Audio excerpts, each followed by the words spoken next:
Al, if you could raise right now an enormous sum of money and donate it, where would you put that money right now? Well, on a serious vein, there are two areas, but the first is disease and sickness.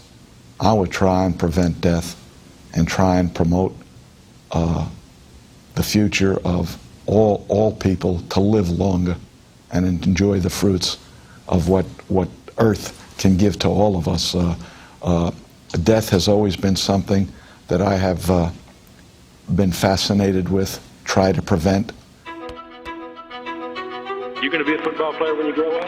Mm-hmm. Today is the best day of your life. Believe it. He might be the finest quarterback produced in the last 10 years. Philadelphia Eagles select Donovan McNabb. And they said, I'm the best decision this organization has ever Give me made. 8 years of daylight. That's all I need. Fortunately for me, I didn't lose my life, didn't lose my job. Football convinced me that life is a team game. That's right, it's a game for men. Rest of your life. Nobody can ever tell you that you couldn't do it. Was this the final game on the sideline for a great coach? I want to thank you very much for making my day in the sun so memorable.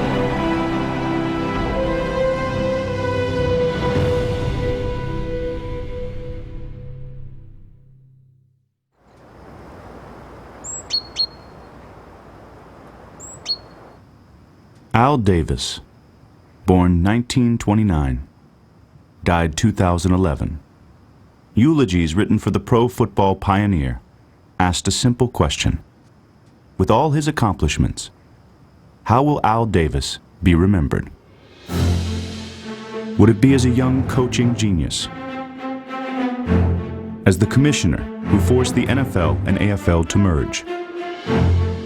As the winner of 3 Lombardi trophies? As a leader in racial equality? Or was his greatest accomplishment providing the NFL with a much-needed villain? If there's anything we've ever done that I'm particularly proud of, I would have to say that the perpetuation of the greatness of the Raiders, to take a professional football team and give it a distinct characteristic that's different from all others. The greatness of the Raiders. Some may scoff, but what other pro sports team is instantly identified with a song like this one? The autumn wind is a pirate, blustering in from sea. With a rollicking song he sweeps along, swaggering boisterously. His face is weather-beaten. He wears a hooded sash with a silver hat about his head and a bristling black mustache. He growls as he storms the country, a villain big and bold, and the trees all shake and quiver and quake as he robs them of their gold. The autumn wind is a raider, pillaging just for fun. He'll knock you round and upside down and laugh when he's conquered and won. What other team had more slogans than an ad agency? Commitment to excellence. There's a commitment to excellence. The greatest players. We could get the greatest coaches. The great games we've played in. The flame that would burn brightest here is the will to win. Is the will to win. Is the will to win. Your commitment to excellence and your will to win will endure forever. You were magnificent. That was just his thing. He didn't have a marketing group come up with that for him. Those were his phrases that he came up with, that he believed it. Just win. Play hard. Try not to make mistakes, but don't worry about mistakes because there's only one thing that counts. Just win. And what other team had an owner who saw his own wardrobe as a marketing opportunity? His whole world was pretty black and white when it came to fashion. It was silver and black or white and black, and that's it. You know, he was colorblind. At least that's what we were told, and that's what we always understood it to be. They were really an advertisement for the Raiders, and he really felt like when people saw him, they needed to see the colors. I think he was so far ahead of his time that he branded a team, and he built a framework for the league to understand what branding was all about. To know the Raiders is to know Al Davis. They were built and branded in his image. And since his childhood in Brooklyn, that's all he ever wanted. Because as a young guy, I had a dream that someday I would build the finest organization in professional sports. And I had a lot of thoughts on how I would do it. I had the inspiration of two great organizations when I was growing up. The Yankees, to me, personified the size of the players, power, the home run, and intimidation and fear. The Dodgers, under Branch Rickey, were totally different in my mind. They represented speed, they represented development of players, a way of playing the game, the Dodger way of playing the game. And I always thought that someone intelligent could take all the qualities, the great qualities of both, and put them together and use them. That desire led Davis into coaching, where he spent 3 years at the Citadel as an offensive line coach. An opening on the staff of the USC Trojans led him to Southern California. And the launch of the upstart American Football League led him to the Chargers. And coaching legend, Sid Gilman. I'd known Al for quite some time. As a matter of fact, when I used to speak at coaching schools, Al, a little redhead, would sit, he was a redhead in those days, would sit in the front row. At the end of the lecture, Al Davis would be the first one up to talk to me. And Al was looking for a job. I thought this would be a splendid guy for the staff. Well, I think he's a coach that Sid had a lot of respect for. He listened to Al when Al had something to say as far as game plan, that type of thing. You knew he was going somewhere. He's a bright guy, obviously, and he had his own plan. 3 successful seasons as the Chargers receivers coach would soon lead Al Davis, at age 32, to become the youngest man ever named head coach and general manager of a professional football team. In 1963, Al Davis became head coach of the woeful Oakland Raiders and guided the team to what was, at that time, the greatest single-season improvement ever. The coaching staff the year before I came was 1-13, and we went 10-4. So that was the greatest turnaround. I was coach of the year, professional football. I was coach of the year. That was big with me. Davis took complete control over all phases of the franchise, including changing Oakland's uniforms to resemble the great Army teams he had idolized during the 1940s. The precision of the Black Knights of the Hudson, their quickness, the explosion with Blanchard and Davis has always left an indelible impression on me. Davis also altered the team's culture with ideals that would become permanent Raider beliefs.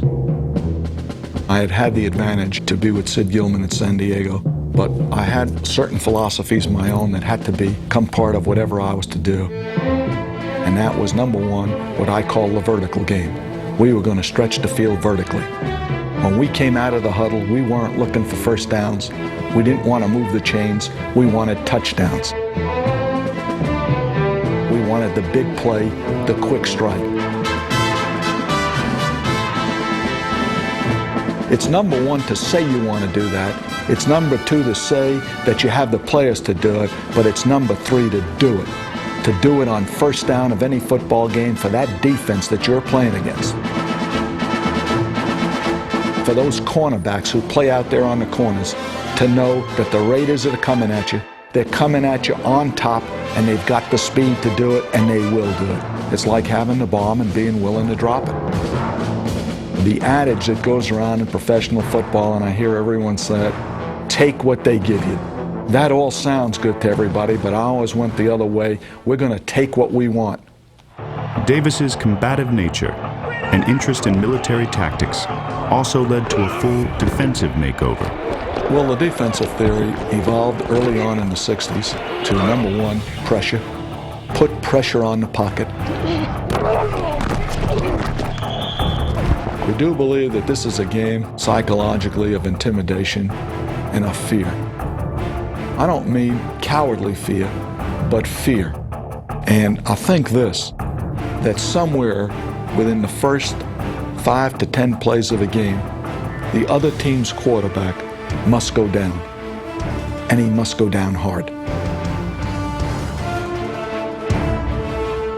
That alone sets a tempo for a game.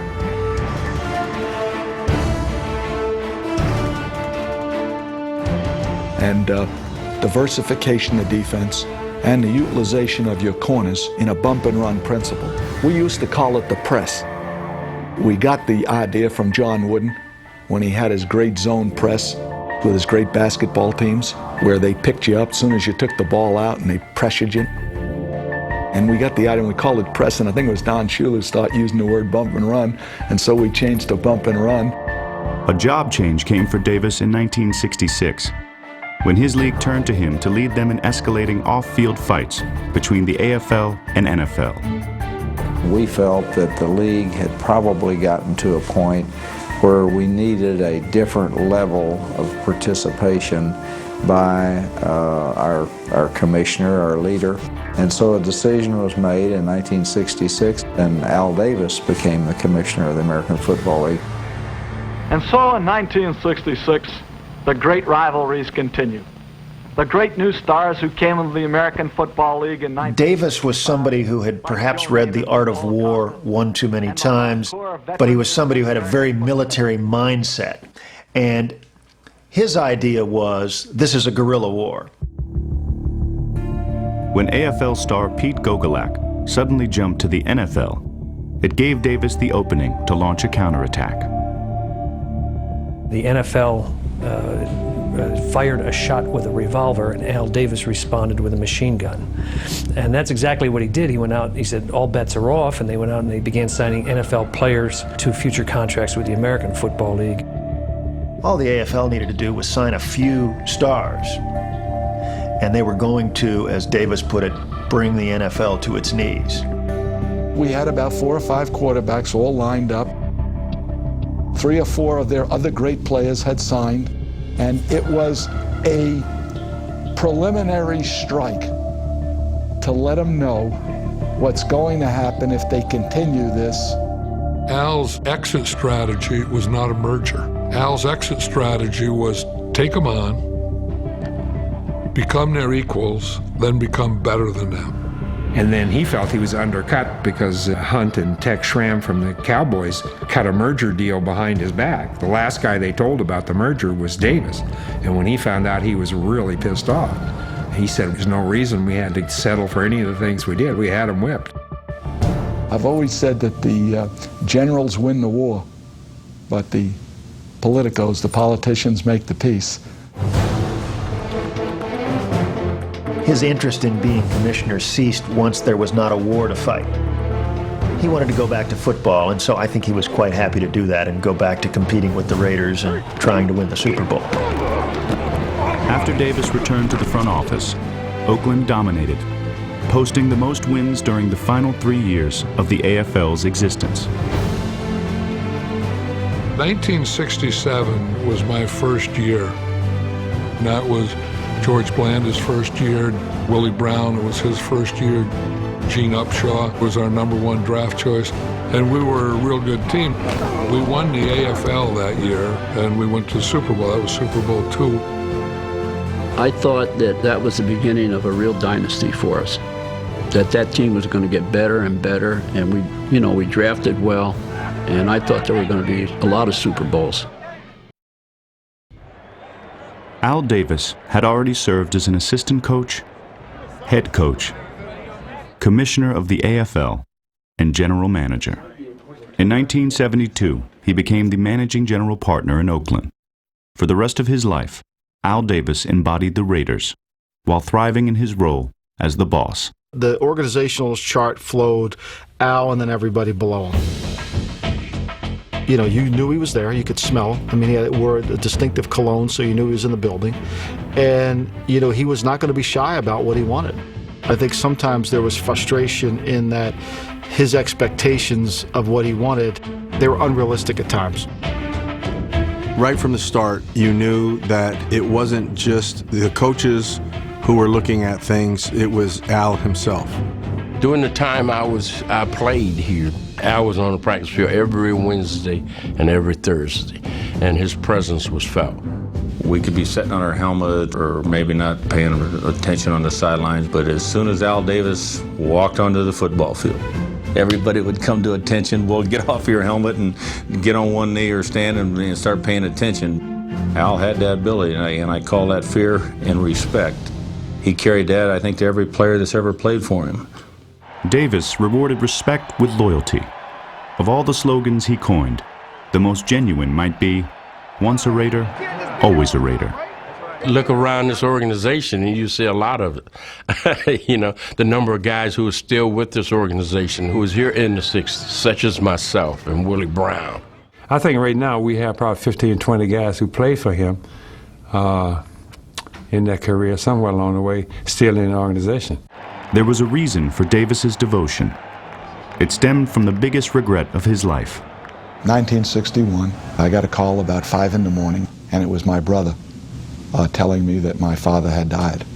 And to this day, that is the one thing that stands out in my life that I come back and focus on, because, quite frankly, I had never really gotten a chance to thank him for all the things he did for me and all the opportunities he gave me. So I made a vivid memory of that, but I also made a promise that that I would not hold back to the people who I really do love, and let them know while they're living about my respect and approach to them. When someone passed, he would tell me, well, I need you to go to the service, and I need you to take this check to the family. I mean, this happened many times that he would do things like that. My pop's 93 now. When Dad was 80, he was going to have a bypass. And how Al found out, I have no idea. And he goes, you get him on a plane, it's all set up for him at the Mayo Clinic, and they're going to take care of that. I go, Coach, I can't. He's 80. He doesn't even get in my car to go to the doctor. I have to drag him. I can't do that. He says, I'm going to have that doctor fly into your place. I'm like, Coach. And then after the surgery, he would call me every single day to see how my dad was doing. I'll also say this. If, for some reason, he thought that you crossed the line, and you could have been there for 35 years, but if you crossed the line on him, it was over. Davis was known for his feuds, including one with Hall of Famer Marcus Allen. But 9 other Hall of Famers requested he introduce them for induction in Canton, making Al Davis, by far, the most frequent presenter at the Hall of Fame. You know, talking about loyalty and what a guy Al Davis was, I said that he's the guy that, you know, if you had anything happen, you had one phone call, who would you make that phone call to? I said it would be Al Davis. I got voted into the Hall of Fame. I had a phone call to make for a presenter, and I called Al Davis. No one realized the loyalty of Al Davis more than John Madden. In 1969, Davis surprised the football world by naming the 32-year-old Madden head coach of the Raiders, sparking a lifelong friendship. He's someone who helped me build this organization into the greatness that it was. We were like kids. We had our dreams. He had a big ego. I had a big ego, but we were smart enough to know that we wanted the same thing. There was no one between Al and I. And so anything that I wanted, I didn't have to go to any general manager or anyone. There was just the two of us. And Al Davis never once turned down anything that I ever wanted. Madden reached 100 wins faster than any coach in NFL history, while leading Oakland to 8 playoff berths in 10 seasons. Under Madden, the Raiders also played in some of the most famous and controversial games of all time.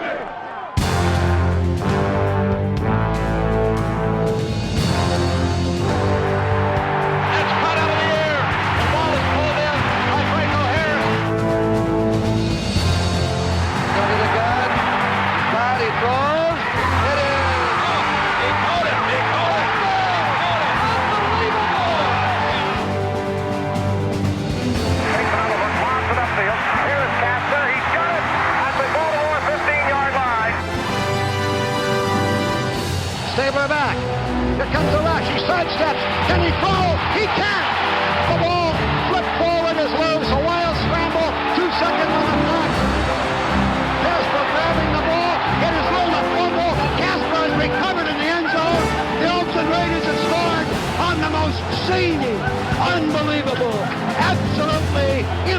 impossible dream of a play. Madden is on the field. He wants to know if it's real. They said yes. Get your big butt out of here. He does. While the Raiders of the 1970s played in several games with names, their most important game was simply called Super Bowl XI. And he looks and throws. Intercepted by the Oakland Raiders. Willie Brown at the 30, 40, 50.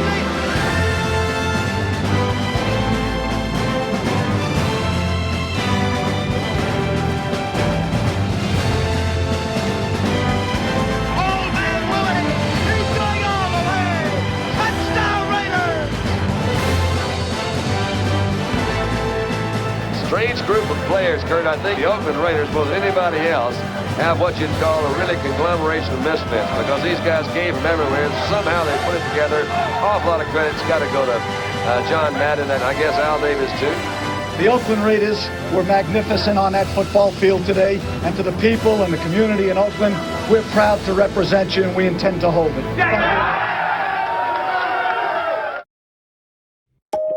If there was one thing that Al Davis loved, it was an underdog. He enjoyed creating opportunities for overlooked players, even at the expense of his own team.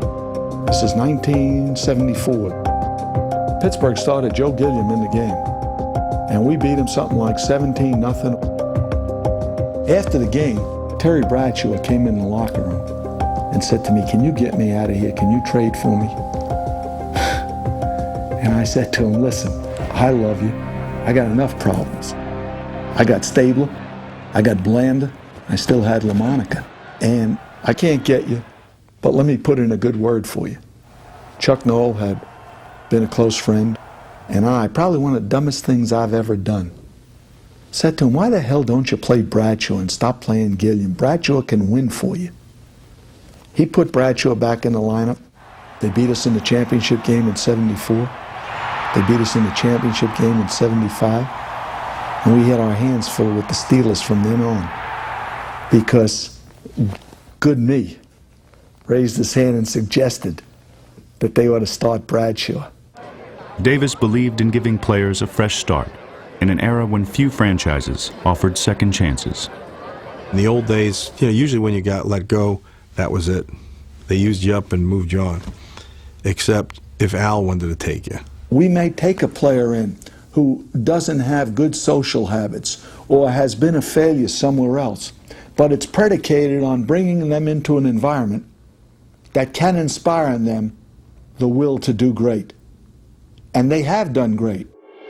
There were a lot of retreads with the Raiders, and he'd get great use out of them. Stout back, looking right. Now he'll never look again. Not this time, as Alzado gets another sack. How can I use a guy like Billy Cannon? How can I use a guy like Willie Brown? How can I use a guy like Matusek? I mean, on down the line, he had a plan when he brought those guys in there. Even the bad guys that nobody else wanted end up going to the Raiders and becoming great ball players. And I think you attribute that to Al Davis dealing with people. When you have to lead men, you don't do unto others as you would have others do unto you. You do unto them in a paramilitary situation as they want to be done unto. You have to treat them the way they want to be treated. In the 1960s and 70s, minority players and white players weren't always treated equally. Certain positions, you saw no black players. Most offensive lines, you had white players. Quarterback position, there were none. I came in the league in 1967. We used to say, well, we can have a convention of the black offensive linemen in a phone booth. There just wasn't that many of us doing it. And the Raiders, behind these blockers, Shell, Upshaw, they block out the center. We went into many of the predominant black schools to take a lot of the players. We called it an untapped reservoir. We wanted to win. We wanted the best players. We weren't interested in who they were or exactly where they came from. That included Eldridge Dickey, the first African-American quarterback to be drafted in the first round. Gosh, that was a huge step for Al Davis. There was so much against him for that. They had tapped and got tackles and receivers, but here you're talking about a position where it has been orientated that this, quote, black man cannot lead. I could see what he was seeing. I could see him seeing beyond complexion. Al was saying, let it go. You're stifling the growth of a game. Almost 2/3 of the NFL players are black, but there has never been a black head coach in pro football. The decisions as to who gets to play and who gets to coach are made by white owners and white general managers. I just don't know that owners have looked at black coaches as people they can be comfortable with.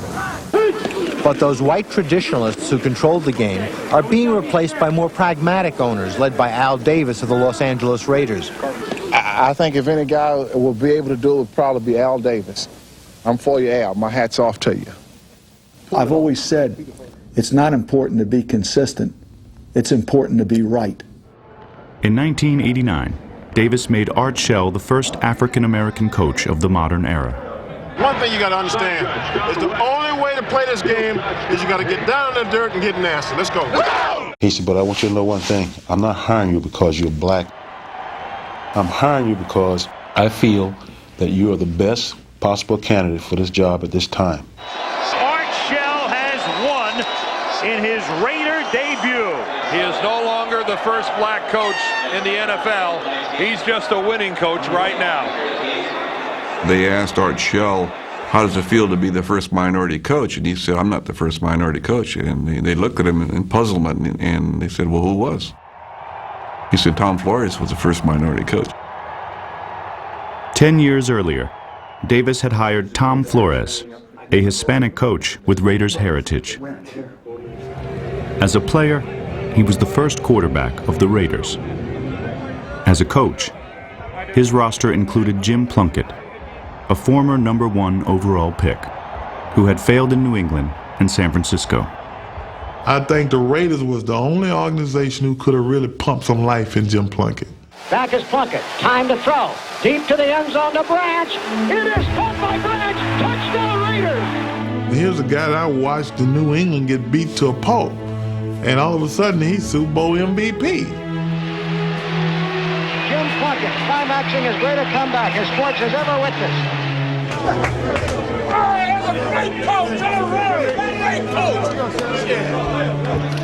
This was our finest hour. This was the finest hour in the history of the Oakland Raiders. To Tom Flores, the coaches, and the great athletes, you were magnificent out there today. We got 30 minutes of Raider football, baby. 30 minutes of Raider football, and it's all ours. Let's go. No let up. No let up. Let's go.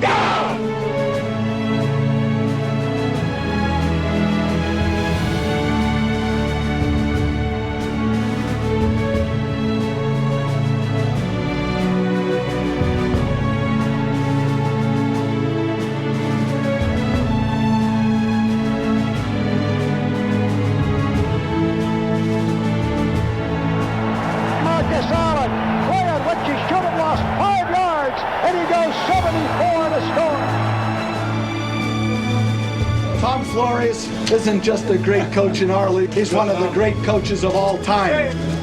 When you have great coaches, then after you have great coaches, you get great players. Just win. You have a great organization, and you tell them one thing. Just win. Just win. The Prince came calling. Prince Pete Rozelle. He had a silver slipper. He tried it on, and the only man it fit was Al Davis.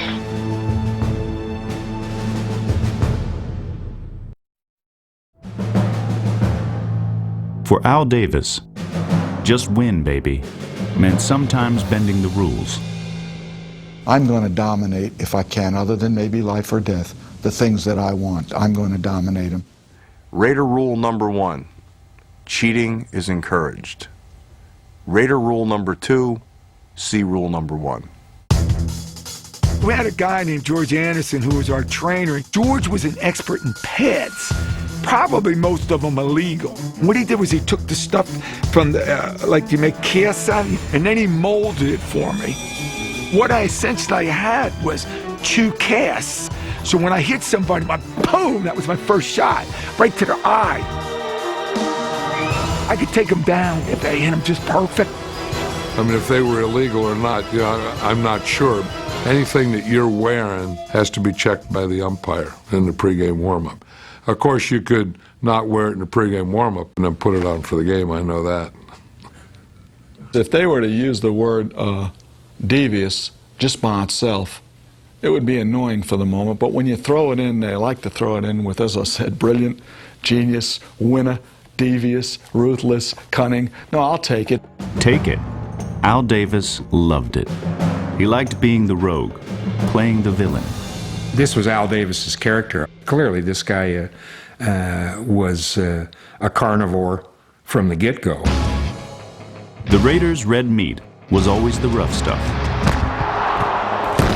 And fights were frequent occurrences. And he's brought down at the 28-yard line. Here's a flag, and there's Ben Davidson being jumped on by one of the Chiefs. Two more Chiefs come in.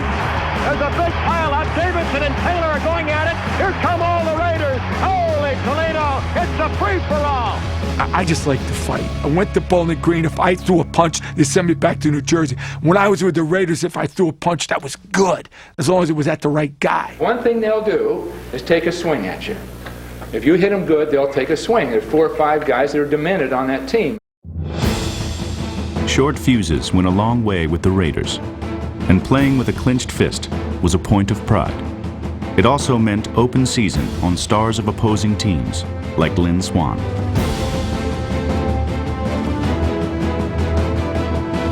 The blow was illegal, delivered with what would seem to be some type of malice. To some, the hits were criminal. To the Raiders, just part of the game. Chuck Noll said that they were the criminal element of the NFL, but that was the way that those guys played. They played that way because Al Davis wanted it that way. The harder the hits, the more the Raiders' reputation grew. Truth is, the Raiders never did play well with others. And Al Davis was never a favorite of other owners. He didn't help matters when in 1982, he sued the NFL to move his team to Los Angeles. I think his entire life since the merger has been consumed with getting back at the National Football League. The thing that disturbed me most of all was the bad faith and fair dealing. For 3 years, I waited to hear Commissioner Rozelle finally tell us the reason that he wanted to split up this territory amongst the owners. They wanted it for themselves. I feel very strongly that he is wrong, that he's doing something treacherous for this league. What do you think of Al Davis trying to come to Los Angeles? Oh, I don't care to discuss that. That's better get that from Al Davis.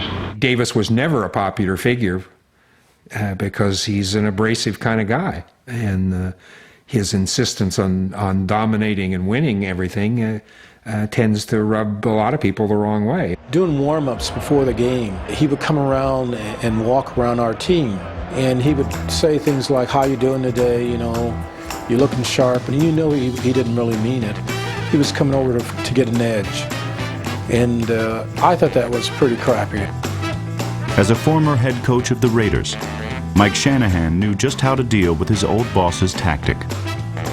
We're on a 10-yard line and we're going out of the end zone. And Al is about the 25 or 30-yard line out in the numbers, just with his hands folded and, you know, watching our team. And the players saying, "Hey, coach, we can't run anything over there. Tell them to get out of the way." I said, "Elvis," I said, "Hey," I said, "throw a go route. And if you happen to get the ball close to that guy in the white outfit over there," I said, "you won't bother me." So Elvis takes the ball and throws it as hard as he can at Al Davis's head. The last second, Al ducks out of the way and it almost hits him. He looks over and he sees Mike, and Mike's over there waving at him. And he flips me off. Flips me off back to the huddle because he probably knew where it came from. But from that time on, I've never seen him on that side of the 50. We just do that if it's Al Davis. We don't get the X. When you're fighting all the time, you're fighting with the commissioner, you're fighting to move to LA, you're fighting in court, you're fighting with the city of Irwindale, you're fighting with the city of Oakland and the county of Alameda. When it's always a fight, I just believe that saps organizational energy.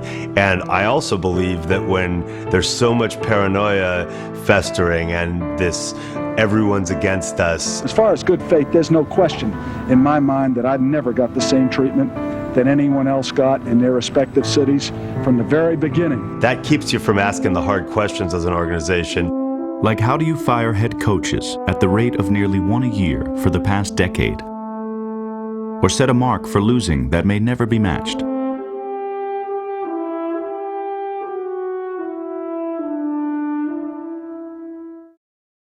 As Marie Lombardi once wrote Caroli and I, that's Carol, my wife, a note after we had won our first Super Bowl: enjoy it now, because fame is fleeting.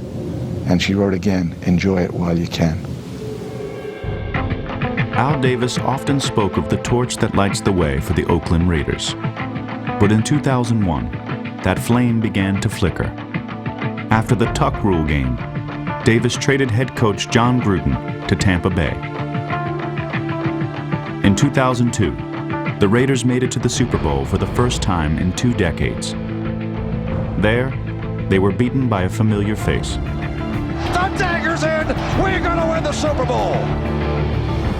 Still, it was easy to envision Davis soon accepting another Lombardi trophy. In the new millennium, however, his trips up to the podium took on a far different tone. Bill Callahan, as he carries the torch. He carries the torch for us all now. Guy who I'm tapping, and the Raiders are tapping to lead us back. I say it with pride. I want you to meet, ladies and gentlemen, Norvell Turner. Art Shell. Tom Cable. You can all feel good about this. Yeah, well, great. No, you feel good about it, that's all. Just gotta win. Passion.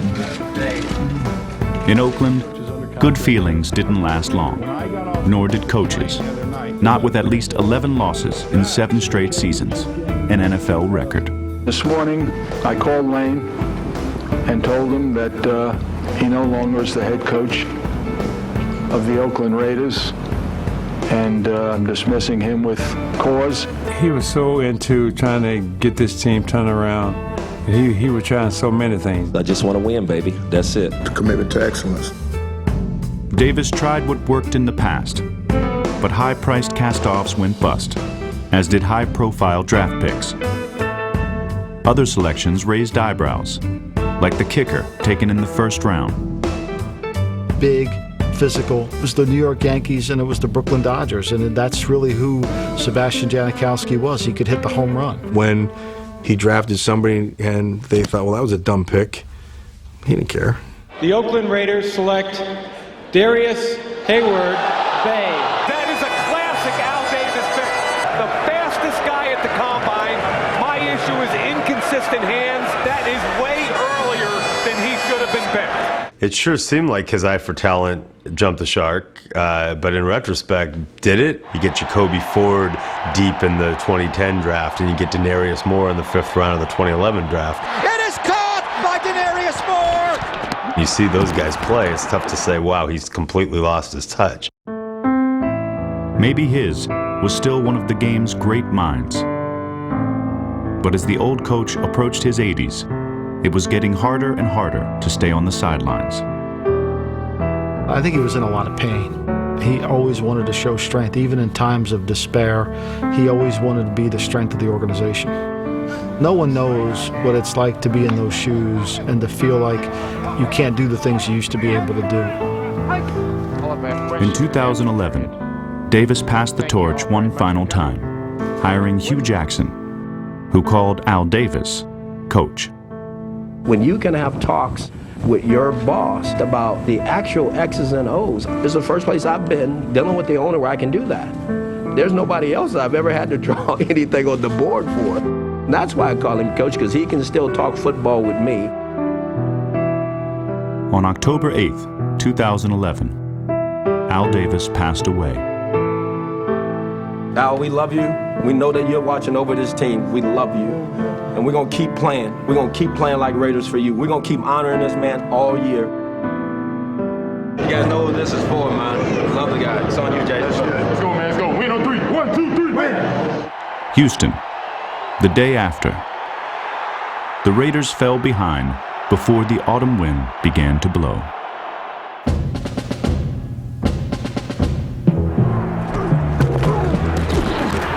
Hugh clearly was, I'm going after this in Al's memory. The direct snap on Cartwright, first down.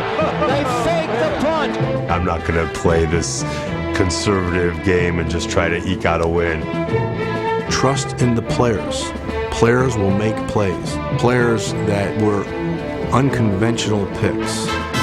Catch Haywood Bay, break a tackle, and you're gone. He broke it. Here comes Darius Haywood Bay to make a play and turn into what Al thought he could be. Touchdown, Raiders! Hey, I want to finish, baby. You took a kicker. Why would you do that? And here comes the big field goals, long field goals, powerful field goals, the type of kicker that Al envisioned him to be. He has made 3 from 50 yards today. Here we go, to win the game or lose the game. It's all right here. Matt Schaub out of the gun. First and goal. Back. Final play. Time. He can run forward. He pumps now. He throws. It's intercepted by Michael Huff. The Oakland Raiders have won the game. On the game's final play, the Raiders had only 10 men on the field. If I'm pitching that script, when they read that, they take a pen and go, give me a break. Al was on the field. He was the 11th guy. It's Hollywood. Hugh Jackson, Tom, is just sobbing into his hands. They found a way to do it. And in the end, it was a just win. Hard fought win, man. Hard fought win, man. Losing that man hurt me more than you know. But you know what? Just like I told you, I know he loves you guys. Just like he loves his coaching staff and his organization. Last question. What do you mean when you say the greatness of the Raiders is in the future? We have young people in very key spots now running our organization. While those people can use the past as a guide and can live in the tradition and the history of the organization, someone has to take this group into the future and make sure that they have greatness. Davis often spoke of the torch. Now, his legacy will light the way for the franchise he made great. He was the only man to be an assistant coach, a head coach, a GM, a commissioner, and an owner. But perhaps the only title that truly matters is this: Al Davis was, and will always be, a Raider. Just win, baby.